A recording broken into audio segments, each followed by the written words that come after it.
سب سے پہلے بیٹا دلیل پر مبنی مضمون نویسی پرسویسو ایسے جو میں نے آپ کو بتایا ابھی، اس میں کچھ اتنا زیادہ مشکل نہیں ہے، بس یہ ہے کہ آپ کو جو عنوان دیا گیا ہوتا ہے، جو موضوع دیا گیا ہوتا ہے،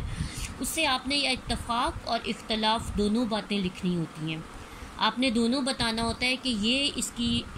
نیگیٹو پوائنٹس ہیں، یہ اس کے ڈرا بیکس ہیں، منفی پہلو ہیں، اور یہ اس کے مثبت یا پازیٹیو پوائنٹس ہیں، یا یہ یہاں سے صحیح ہے، یہاں سے غلط ہے۔ کیونکہ آپ سے مانگا ہی دلیل جا رہی ہے، تو آپ اگر اس کے مخالفت میں ہیں تو آپ اس کی دلائل دیں گے، اگر آپ اس کی حمایت میں ہیں تو اس مضمون میں آپ اس کے دلائل دیں گے،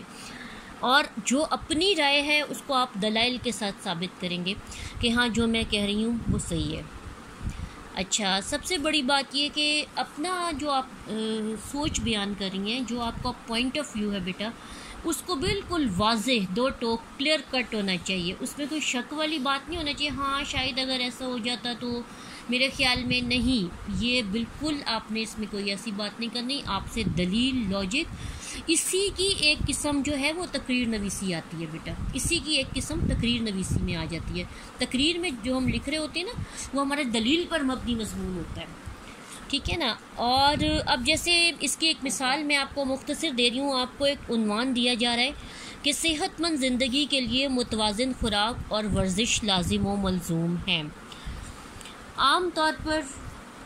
آپ کو عنوان دیکھ کر بہت واضح سمجھ آ رہا ہوتا ہے۔ اب جب ہم نے یہ عنوان پڑھا تو ہمیں پتہ لگ گیا کہ ہم نے دلائل دینے ہیں کہ صحت مند زندگی کے لیے متوازن خوراک اور ورزش لازم و ملزوم ہے، اس کے بغیر گزارا نہیں ہے۔ اگر کوئی کہتا ہے کہ ہم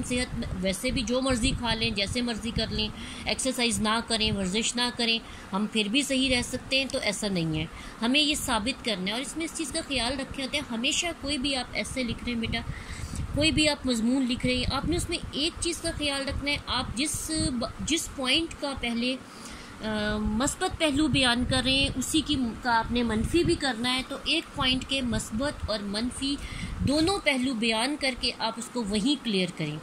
ایسا نہ ہو کہ اب آپ نے ایک ٹاپک کی فیور یہاں کر دی، آپ اس کی مخالفت یہاں آ کے کر رہے ہیں، حمایت یہاں پہ کر رہے ہیں، یا یہاں پہ آپ مخالفت کر رہے ہیں، یہاں پہ آپ اس کی حمایت کر کے آ رہے ہیں۔ آپ کو کلیئر ہونا چاہیے اپنے مضمون میں جو آپ لکھ رہے ہیں، آپ کی دلیل، آپ کے جو لاجکس آپ دے رہے ہیں وہ بالکل کلیئر ہونے چاہیے اور واضح ہونا چاہیے۔ اس کے مثال کے لیے میں ان تمام ٹاپک سے ریلیٹڈ آپ کو جب مشق کرواؤں گی اور آپ کو بتاؤں گی کہ یہ دلیل پر مبنی مضمون نویسی ہے، میں آپ کو دوں گی کہ آپ نے آج جو مضمون لکھنا ہے وہ دلیل پر مبنی لکھنا ہے، اب جو آپ نے مضمون لکھنا ہے وہ بحث پر مبنی، اس طرح سے میں بتاتی جاؤں گی۔ تو بیٹا دیے گئے عنوان سے اتفاق یا اختلاف،